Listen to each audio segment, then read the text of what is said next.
Hi, good afternoon, everyone. We're going to go ahead and get started. Just want to be sensitive to everyone's time today. Thank you, everyone, for attending. This webinar will be recorded, so if you miss any part of this webinar or you need to rewatch it for some information that was shared, it will be posted in a day or two on events.bbcommunity.org. There are some people that have called in using their phone, so if you need to access these, this presentation is recorded, like I mentioned. You can access them as well on our events.bbcommunity.org website. My name is Faustine Chan. I'm the Business Innovation Manager for BBB. So we've been hosting daily webinars just for our businesses and also the business community, just to give you resources, guidance, and education on things that you have questions on or hesitant to seek professionals. So without further ado, we'll go ahead and introduce our speaker for today. We have Alessandra Lezama. She's an entrepreneur and PE-backed CEO, advocate for women pursuing careers in tech and other STEM fields. She's an angel investor to San Diego-based early-stage companies and founder and CEO of TOOTRIS, which is an on-demand childcare technology platform that is reinventing how parents access and pay for affordable, high-quality childcare. She's also passionate about technology and has enjoyed illustrious career of taking underperforming tech companies and turning them into scalable, high-performing powerhouses. So without further ado, I'll go ahead and hand it over to you, Alessandra. Thank you so much, and I'm super flattered with that introduction. I'll see if I can follow it with a equally impactful presentation here. So good afternoon to everyone. Thank you to the Better Business Bureau for this opportunity to share this time with everyone. First and foremost, I want to thank you for spending the time with me here and understanding that everyone is living a new reality. These are really trying times, and I know everyone is doing their best to pivot and be creative and stay productive. So I'm going to do my best here to add value during the next hour or so.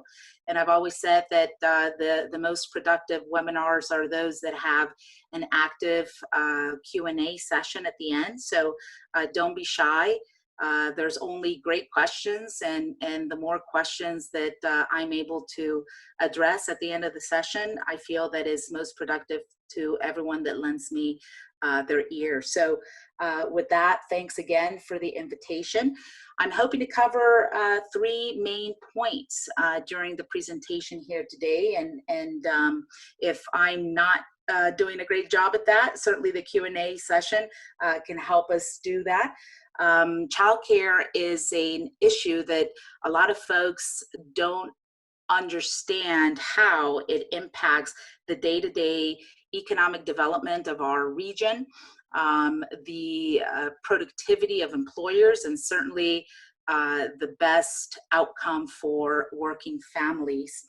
And so in that vein, what we're hoping to explore here today are the economic impacts of childcare within the U.S. and our region specifically, and also how employers can engage to help maximize the productivity of employers while providing them with that work-home balance. So a little bit about me. I'm a single mom, have been for the last 19 years. I have a 19-year-old.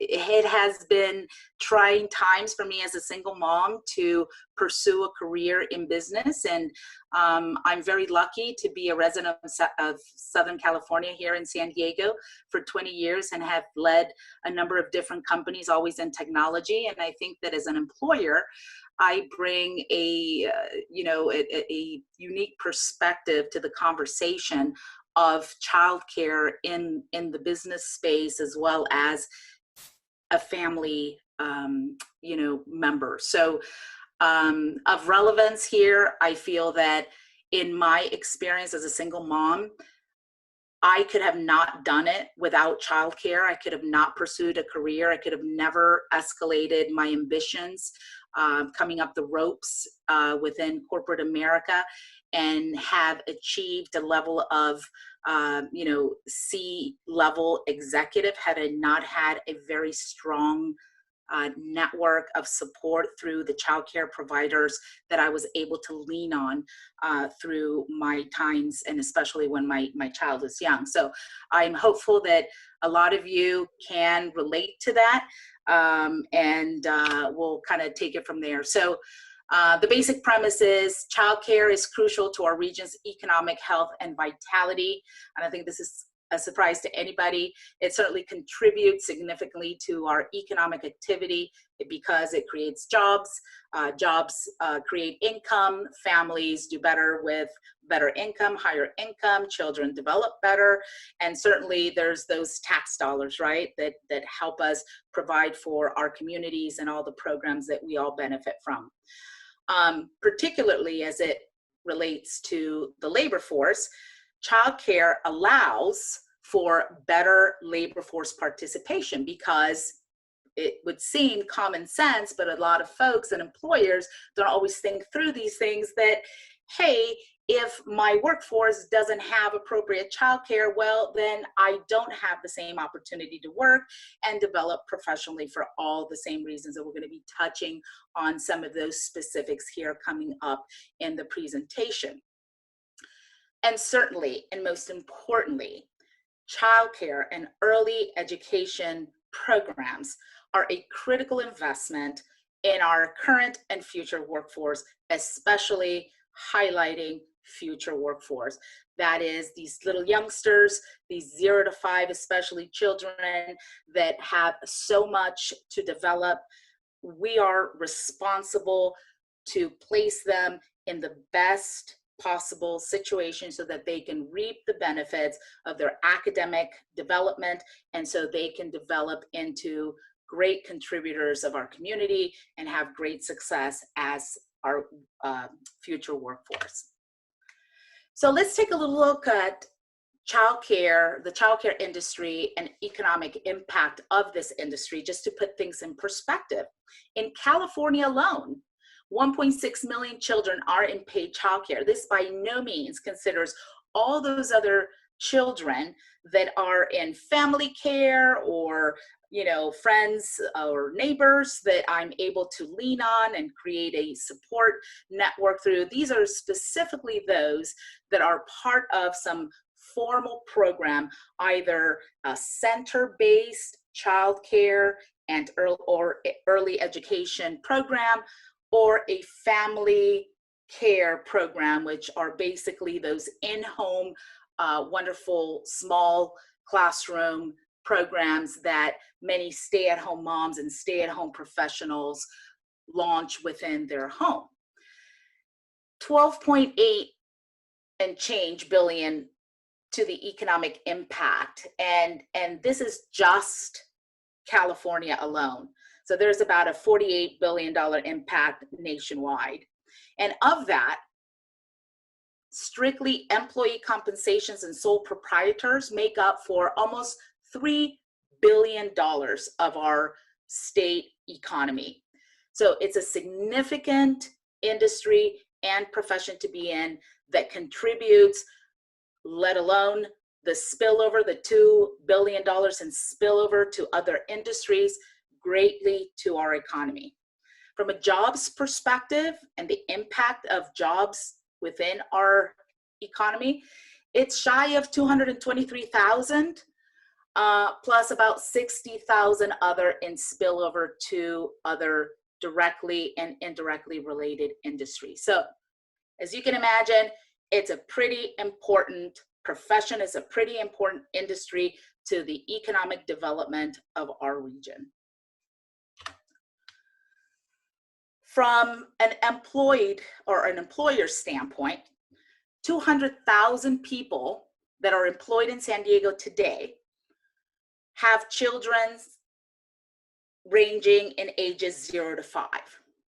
And this is a critical component of the child care lens, because we know from many, many studies that children 0 to 5 are developing 90% of their brain capabilities during that time frame. So quality early childhood becomes, or education becomes imperative to maximize the child's positioning as it relates to kindergarten readiness and their academic development in years to come. And when we look at the magnitude of people employed in San Diego with that group, right, in the spectrum of childcare services and the required infrastructure and programs to support that magnitude of children, we're going to dive into some of the challenges that we have as a region and some of the challenges that we face nationwide as it relates to creating more and better quality programs to support this requirement. So California spends about $4 billion in subsidized childcare and preschool, which again ranges 0 to 5. And even then, you'd be surprised to learn that is simply not enough. So childcare in San Diego is defined to be scarce because when we take a snapshot of the existing demand for 0 to 5 care versus the availability of licensed childcare programs and slots, as we refer to them, based on either center-based childcare programs and preschools and or in-home family childcare programs, the combination of the both simply don't fulfill the demand. We have 44% deficit in this category of 0 to 5 child to provider, which is a pretty deep, gap to fill. So 335,000 children with working parents and only 145,000 available licensed childcare spots in our region. I can share with you that although these statistical numbers are focused on San Diego, this is very much the same trend that we can follow throughout the state and throughout most of the major cities in the US. And so when we dive into really understanding how this impacts families and the workforce and employers and our economic development per region, we have to get to the root cause of why we have this deficit. And so what we come up with, and we understand after many of the studies that have been conducted, is that childcare is not, we don't have enough slots. In addition, it's inconvenient. 66% of San Diego families, for example, with young children live in these childcare deserts. And when we defined a childcare desert, we're referring to a geographic area that has a demand of 3 or more 0 to 5 children that require early education / or childcare to 1 slot. So those childcare deserts exist primarily in heavily dense business districts, like for example, in San Diego, downtown, or La Jolla, or Kearny Mesa, where there's a high level or a high concentration of workforce, yet there aren't enough childcare providers or childcare programs, whether they be center-based or family or in-home based. So that's a biggie. The next factor is it's simply unaffordable. So 66% of families can spend over 40% or more, depending on how many children, 0 to 5, they have at one point in time. They can spend 40% of their income simply on childcare. This has been compared to, in many, many studies, to the cost of a college education. And while it's equally and or more, I would argue, important as it relates to the success of our children and their careers, their academic careers, and their best possible outcome as young adults, the truth is that families are left to scramble because the median income in California is, north of 80,000, but doesn't reach $90,000 a year. And that's a problem, and we're going to touch on why that is a problem here. The next area of challenge is the quality of childcare. So primarily there are two types of childcare or formal licensed childcare type programs.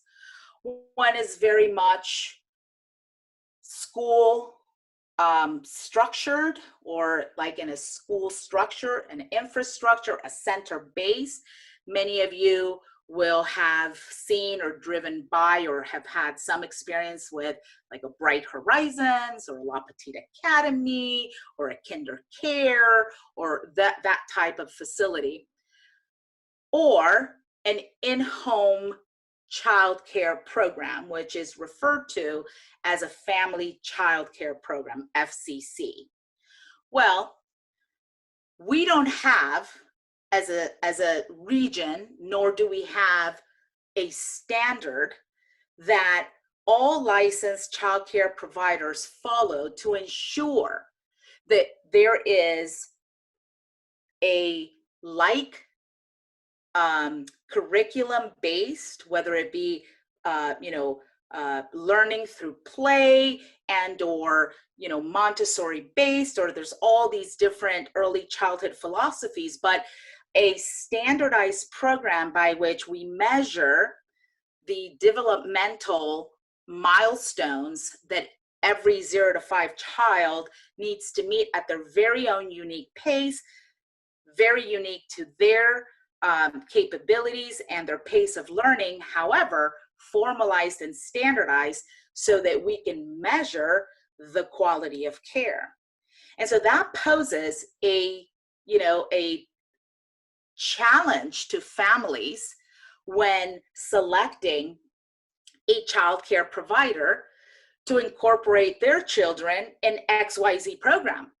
And so because the quality fluctuates, you'd obviously want to also understand that the cost of childcare is going to go hand in hand with that higher or lower level of quality, whereas it should not have that bearing. We should have levels of standard that every child could access, regardless of whether they are attending a center-based program and or an in-home family program. So here's the breakdown of what that really looks like for an average family in San Diego, to take this example, where the median income is $83,000 and change. And when we break down a family budget and the primary expenses that any household has to spend, and then we put in perspective how much of that they need to spend on childcare, then we very quickly understand that they run in deficit. So there is a huge gap between what the median income family in San Diego and throughout California makes versus how much they need to make in order to not only comfortably, but just borderline afford their basic livelihood, including 0 to 5 childcare. It's a big jump. It's a big gap. So what options do families have? Well, here's the thing. So our federal, state, and local governments have subsidized programs, all sorts of flavors of subsidies, and different organizations that truly step up to our community to help and to ensure, or want to ensure, that every 0 to 5 child has access to quality childcare. However, there is simply not enough resources for all of the children that qualify, just qualify for any type of state subsidy. So there is a huge affordability chasm when it comes to applying for and being eligible for subsidy programs. But before I touch on that, let's just talk about those children that actually do qualify for some sort of subsidy. Those families, while they qualify given their income, their family income being under $68,000 a year, even as a qualifying family, the resources available from our state and our local programs are simply not enough to support that demand. So the big title here is 8 out of 9 children that are eligible for subsidized childcare did not receive those services. They got some portion of it, which is simply not enough to support the peace of mind that a working parent needs to focus, to be productive, and to pursue their professional development within their corporate and or professional environments. And that's a huge problem to have.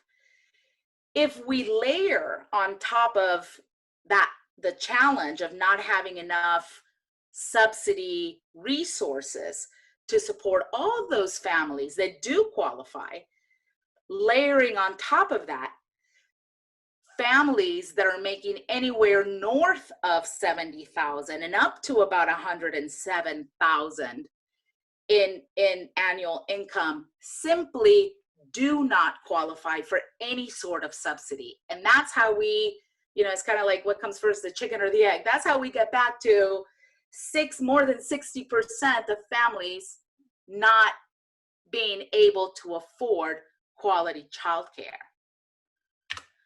So what's the impact of that? Real easy.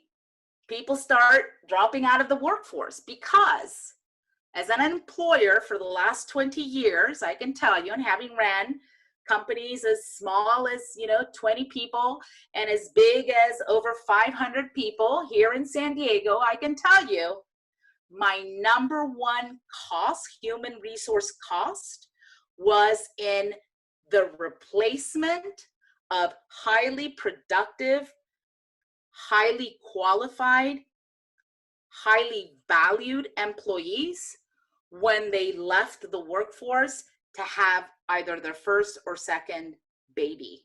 And we saw, unfortunately, that women are disproportionately affected in this realm for the obvious reasons. And it wasn't that they didn't want to come back to work, and it wasn't that they weren't excited about their next step in their career. It certainly wasn't that they, loved, their children to an extent where they didn't see themselves getting back into their career. It was simply because when they did the math and they figured out that it would almost cost them more money to come back into the workforce than not do anything at all and stay home and then realign their family budget and their family economics, they simply could not make a better decision than to drop out of the workforce. So sadly to say, that employers are losing highly qualified employees that contribute and have an impact across many different cross disciplines within an organization, because those employees typically are contributors to different teams, cross-functional goals and activities. And so it's like throwing a wrench into that productivity cycle that gets interrupted, and we have to start all over again. One of the stats that really took me aback when I learned is that San Diego is the second lowest in the US female participation as it relates to labor force in the US. That's just astonishing. And part of the reason is cost of living in San Diego, as it is across all of California. But certainly cost of living coupled with cost of childcare, quality childcare, does not make for a good formula. So what do parents do when they simply cannot sacrifice that second income? Because if we think about it, you know, it's a catch-22. So you've got, in order to live quality of life in California, for the most part, you need dual income.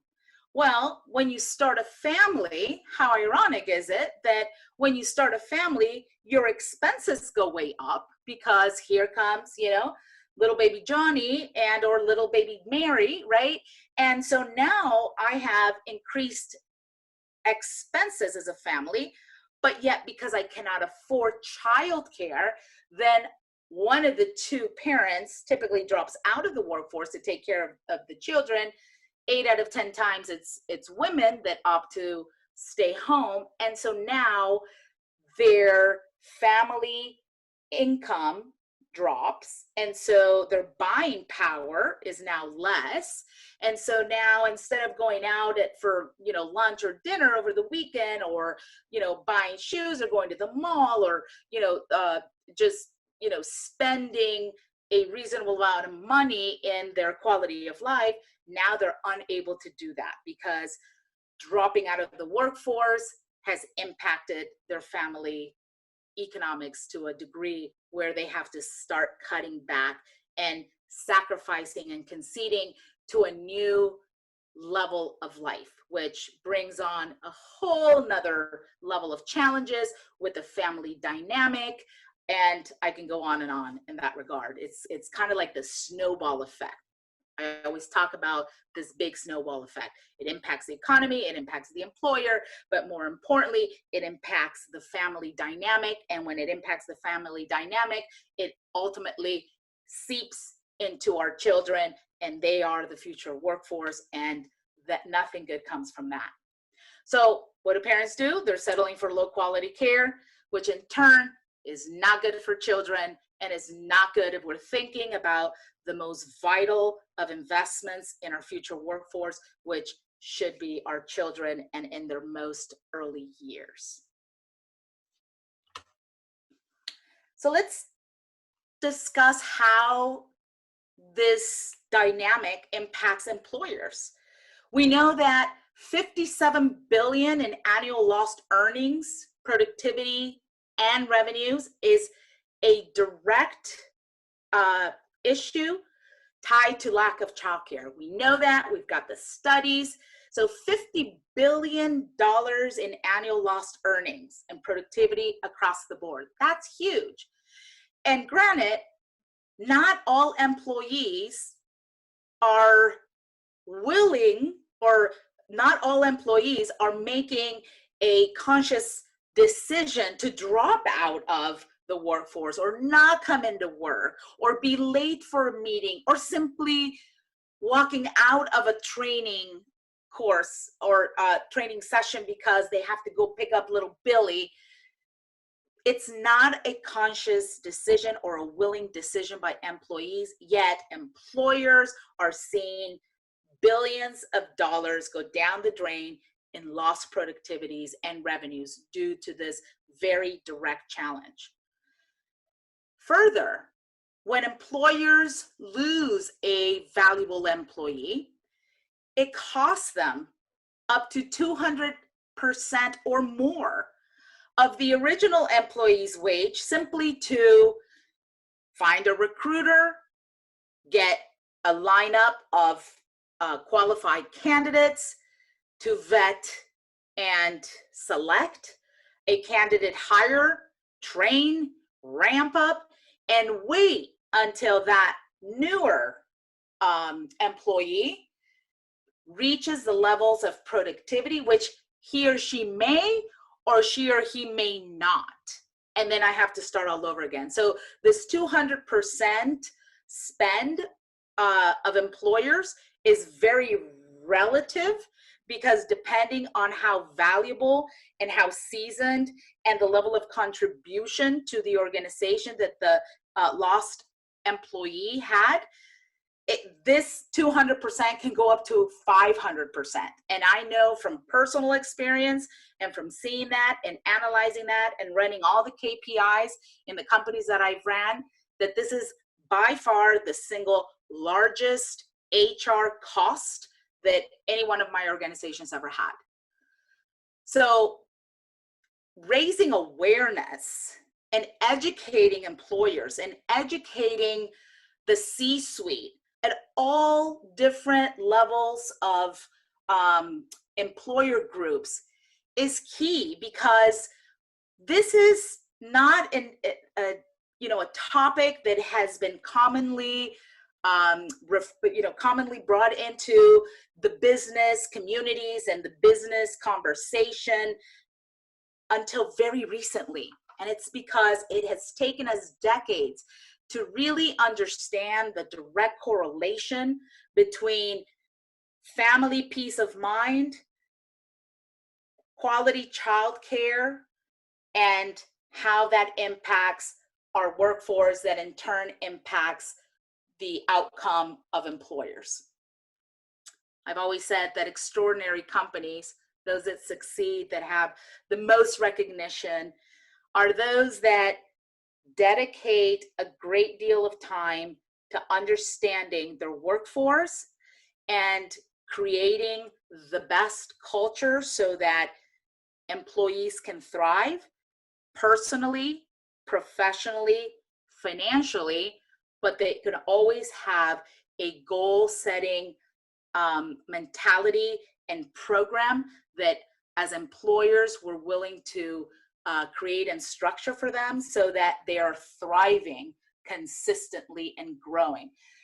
That propels the company forward so long as we are very diligent about keeping a culture of work-home balance that can impact the productivity and in turn help employees as well as the employer reach their personal, professional, and financial goals.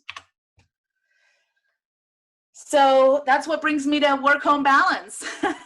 So in short, from the perspective of all of the reports and analysis that have been conducted by eminence, by universities, by subject matter experts, by early childhood, gurus of gurus, the reality is that it's all grounded on a very simple fundamental, and that is work-home balance starts with access to quality childcare. So I feel that with the effort of the economic development organizations, with the chambers, with the Better Business bureaus, with some of our federal, state, and local government programs and initiatives, and percolating the discussion more and more about this, we're getting somewhere. We're starting to raise awareness, and there's still a lot of work to be done. But in turn, we conducted a study through the San Diego Regional Chamber Foundation and found that in San Diego alone, 90% of employers actually understand that there needs to be programs that support their workforce to ensure that homework balance above and beyond what we have done in the past. They're new times. Gen Ys, Gen Zs that are coming up, that are starting their families and will start their families, have a very unique perspective of work-home balance. And it starts with, am I doing okay at home? Are my kids going to be okay? And can I focus enough time to develop professionally, but just enough so I can thrive, so I can be happy, not only professionally and financially, but certainly personally. And I think that there's more and more awareness of that. And you know, webinars like these and forums like these give us more of an opportunity to have these discussions, which I'm very appreciative about. So 55% of the base also recognize that their workforce has not been able to work due to some kind of childcare related issue. So now it's not a mystery anymore. So when people are absent, when they call in sick, they may not be sick. They may have a sick child at home, or their babysitter didn't show up, or this or that, the other, right? And in conclusion, out of all the employers that were surveyed, at least 35% believe that they can step up, they can take action, and they can provide additional support that will definitely have a positive impact on their outcomes, and being specific to talent acquisition, retention, and productivity. So these are some of the ways that employers are stepping up and helping, and these are just, you know, kind of the top of the list. There's many other ways in which employers are stepping up, but you know, an easy peasy one to help is, wow, if it costs the average family $17,000 in California to put an infant through quality childcare, $17,000 is a lot of money. So if, as an employee, I can have a, you know, a flexible spending account, that's a huge ordeal for me, right? So that's one of the most significant, kind of easy to implement, little to no cost to employers that many of them are kind of thinking about, so that at least employees are paying for childcare costs pre-tax, with their pre-tax money. But you know, some of the very basics that are already happening is the flexible and predictable schedules. There's a lot of that going on, especially in you know, California, and especially in the San Diego region. There's, you know, we're a hotbed for technology, so is Northern California. So working from home, virtual offices, kind of what we're doing now through COVID-19, right? This sort of thing, very important. So a number of different opportunities here, but more importantly is, how do we help families afford it? And there's a number of programs out there, but in the end, as we've discussed, government is simply not enough. So employers will need to step up, do their math, crunch their numbers, and very quickly figure out that if they have to replace an $80,000 a year employee and it's going to cost them $160,000, they could probably put $6,000 into an early childhood education fund for that family for the course of, you know, 2-3 years, or however they structure that, save a bundle of money and truly help subsidize that family, so that that employee can have peace of mind and come to work, be consistent, and grow their career there. So let's talk a little bit about, and I'm trying to kind of rush through the last few slides. Hopefully I'm not rushing too much, just to stay on time and on track here, so we can have a good Q&A session. But so what does childcare look like during COVID-19? And I know for a fact that, you know, many of you on this call, if you don't have children, you know someone that has children, or a relative has children. Everyone in the space was impacted. Children came home, schools are canceled, you know, parents are juggling the responsibilities of working from home, you know, being on Zoom meetings, children yelling in the back, and homeschooling, and lots of anxiety, and lots of chaos, if you will, in the family dynamic because of it. Well, you know, with an optimistic view, we all know this will pass. And yes, they're very trying times, and I'm, you know, very proud of the community and of parents, and in particular moms, because everyone has stepped up to truly reinvent their family dynamics to incorporate the homeschooling, this and that and the other. But guess what? There's those essential services workers that don't have that privilege of staying home.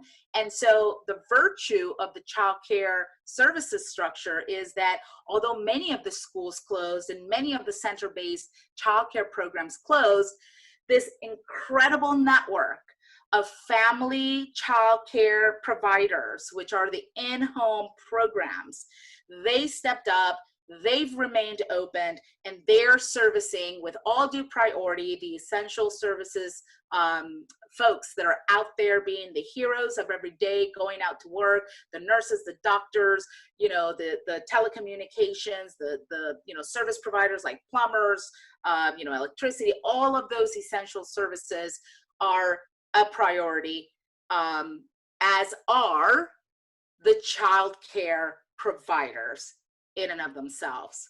So I think that through these times, what we have proven, as we had been discussing and as they were you know, percolating in the conversation, were these family-oriented child care programs. And through this crisis and through this situation, they have really proven the you know, net worth to our communities in supporting a, you know, a most critical situation pretty much overnight, right? So they've extended small centers that were typically licensed for 6 to 8 children, have extended the groups for up to 10 children in their homes. And so this has been an incredible level of support for all of the essential workers that are out in the field every day, making our lives, whom are privileged to be working from home, better.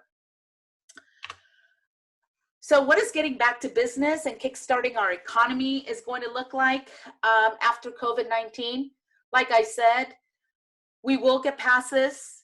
We don't know what time frame that will look like, but we will certainly get past it. And when we do, it's going to be a rat race. Everyone is going to be under the gun, employers, employees.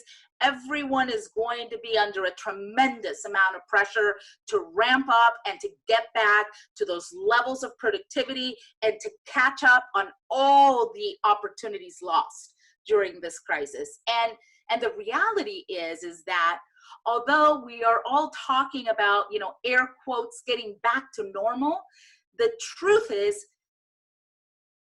the back to normal doesn't exist anymore, because from, you know, this point forward and every day, we're living a new reality. And while we're going to get through these trying times, the matter of fact is that back to normal doesn't exist. It's going to be our new normal. Employees are going to face the challenges of resetting their lives back to getting themselves in the office. Many of them have lost their childcare providers for X or Y, Z reasons. We don't know when schools will open. Maybe employers are going to open before school. So there's going to be, and there still is, a ton of uncertainties that employees will face, and they will need to tackle, and they will need to work through. And because we know that employers and organizations are nothing more than the wonderful people that come into work every day to make things happen, well, if employees are facing challenges, well, what can we expect for employers, right? So it's all going to be a huge, you know, kind of a huge initiative, and everyone is going to be struggling to realign and to be creative as it relates to creating the new normal. And in doing that, more than ever, employees will require support of their employers, of the community, of their neighbors, of their family members, of the, you know, network of providers, so that they're able to focus, having the peace of mind that they have their children in a good place, and that they can move on to help contribute towards the restructuring of the economy and kind of putting the building blocks back together as we need to. And from a perspective of employers, I feel that it's going to be critical that employers and HR groups and or C-suites and or managers really take the time to understand the impact to the workforce, meaning us, meaning the people, meaning you, meaning everyone, from a physical, psychological, and logistical standpoint, because this, COVID-19, I feel in a very tragic way and unexpected way, I feel taught everyone an invaluable lesson as it relates to realigning priorities and truly appreciating what's important. And I feel that everyone is going to come out of this situation stronger, better, faster, stronger, but also with a very refreshed perspective of what's important to me, what's important to my family, and how I measure success and progress. And I feel that employers should not ignore the small or micro level changes as they're reported and as they learn them, because they can certainly have an outsized impact on the recovery of their business. So the bottom line, I'll wrap up with: childcare supports the workforce and therefore employers. High quality childcare builds a strong future workforce for all the reasons that we've discussed. And employers will play, do play, must play, and shall play an important role in supporting working families so that we can all get to our new normal, kickstart the economy, and reap the benefits of moving forward as a community, moving forward as a state, moving forward as a country, and ultimately placing our children in the best possible place for their productive future, and so that they can become productive members of our community and successful in how they define success. And don't forget, employers, your ROI. In doing all of this, you will reap the benefits of the highest possible ROI. So with that, 2:48, I'm sorry I went over 3 minutes, but thank you all for your attention, and I open it up to the Q&A. Yes, thank you. If you want to ask Alessandra any questions, please type them in the chat option and we can answer those, or in the Q&A. We did have some questions already popped up. Someone had asked that there was great information that you shared about San Diego and California impacting the workers and businesses for childcare. Do you have any statistics or a website that you can share for Arizona companies? I and my staff shared that with me, that I should have been a little broader in the step. But absolutely, we have very specific information to Arizona, and I'm happy to make that available through your organization, and maybe you can broadcast it out, or I don't have it like off the top of my mind here that I can shout it out, but I can certainly make it available. Yes, so we share the recap link for the webinar for all the attendees, so we can definitely share that information if you forward it to me, so we can forward it to everybody. I'm happy to do so. So we have a question from Linda. How can I educate my staff on childcare options during this time? Well, I have a last slide here, which is not part of the presentation, but or meaning I didn't want to talk to it, but here it is. So we can provide the Better Business Bureau so that you can distribute or include it in the link. All of the resources that are available to employers as resources to propagate through your different groups of staff. Ultimately, nationwide, there is the Childcare Referral Resource Network.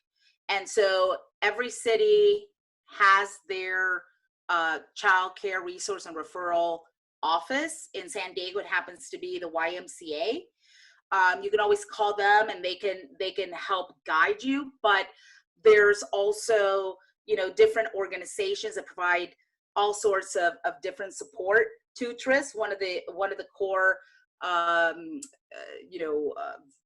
value propositions that we bring to the market and to employers is that at no cost to either providers, employers, or parents, we have an online real-time ecosystem of all of licensed childcare providers that either have availability or will have availability in the near future. So parents can sort through a database that they can query through a geographic requirement or a budgetary requirement, or for example, a specific needs. Like we have children with nut allergies, for example, that are very sensitive to the type of program that they can attend.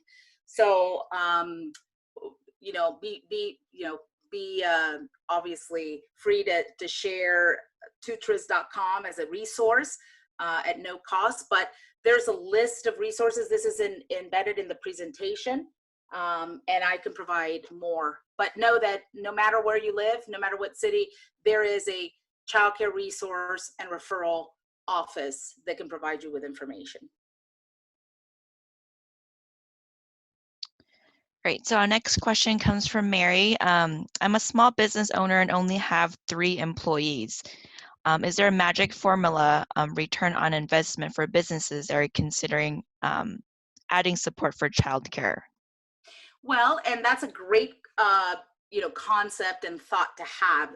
There isn't a magic formula other than truly evaluating the net worth of the contribution of that employee to your business and analyzing your payroll cost with burden of that employee, and then determining if you ever lost that employee, how long do you think it would take you to replace, and how long do you feel that it would take you to ramp up and get the productivity levels? And once you come up with that number, that's the magic number right there. Anything that you can contribute lesser than that is going to be a smart investment in the initiative. So you can come up with a lot of different ideas. For example, as a small employer, you can partner with a family child care network provider, and you can come up with an enterprise, and I say enterprise even though you're a small business, but with a program where you say, well, I'll contribute X dollars on a flat fee per each one of my employee, and I would like them to have access to your childcare slot inventory as a priority. And those sorts of partnerships happen on a proactive propositioning basis. They may not be formalized in the market, but if you are aware of a family network provider and or network, you can be creative and create that type have for a partnership so that your 3 staff, maybe in the future to be 5 or 10 or however many, have access to the childcare slots available in their network. Great, thank you. And then we have a question from Jackie. As my state lifts up the lockdown, where do you suggest I go seek childcare from if my childcare center is not ready to be opened yet and I have to return to work immediately? I cannot stress enough the important role that family childcare providers have during the COVID-19 lockdown and the role that they're going to have as we're coming out of it. I think this question really hits the nail on the head. I feel employers are going to be ready to return to full action sooner than the school system will, and that most center-based care facilities will, or child care facilities will. And so I feel that this is an incredible opportunity for families to search family child care programs and build a relationship and understand the virtue and the value of smaller classroom settings that are of great value to children and have been proven to be very productive in how children learn. Actually, children tend to learn better in smaller groups. And we're happy to be a resource. Again, there is no cost to parents and or providers in any way for us to help them connect. If you'd like to, go to TOOTRIS.com and send us a request, we're happy to help you make that connection. Looks like we have a question from Chris. As summer approaches, is there anything that I should look at when it comes to summer camps and childcare facilities, because we're dealing with the after effect of the COVID-19? Well, I think that most of the criteria that we've been applying during the COVID-19 lockdown is going to be part of our new normal, whereby asking questions is always kind of, in the safety zone. So I would definitely inquire about the program discipline for safeguarding children's health, the staff's health, what new protocols they have in place to ensure that their facility meets with the best, hygiene requirements, what new protocols and processes and workflows they put in place and incorporated into their program, so the children are more aware of, washing their hands more often, where are they eating, how are they eating, how they're incorporating the curriculums and the games to ensure that the children can be spaced out a little more than they were in the old normal, now in this new normal. So just asking the questions. And I would not expect that a lot of the disciplines and protocols that we have had to impose and learn and practice and adopt during the COVID lockdown, I would assume and want to hopefully learn that we are upkeeping through certainly during the summer and coming out of it, because this is not something that has a dead stop or a dead end right after summer. We're still going to be dealing to some extent with COVID-19 for a little while. So I would just ask a lot of questions. Great. I think that's all the questions that we have. I don't see any final questions. Wonderful. If you do have any, we'll give it another minute to type them in the chat or the Q&A. Thank you again so much, Alessandra, for taking time out of your busy day to present us and giving us this information. It's very helpful and useful for all of our business owners out there, also employees of businesses that are listening in today. All of this information is going to be posted along with past webinars on events.bbcommunity.org. And once again, we're holding these webinars daily, so I hope you tune in and sign up for them. You just go to events.bbcommunity.org to sign up for them. I'll do one final quick through to make sure there's no more questions. But again, thank you everyone for attending. Thank you for Alessandra for taking time out of your busy day. If you have any questions or follow-up, you can always email me as well. And please stay safe out there and be healthy. Thank you to everyone. Thank you to the Better Business Bureau as well. Thank you for the invitation. Everyone stay safe, stay healthy, stay optimistic, stay well.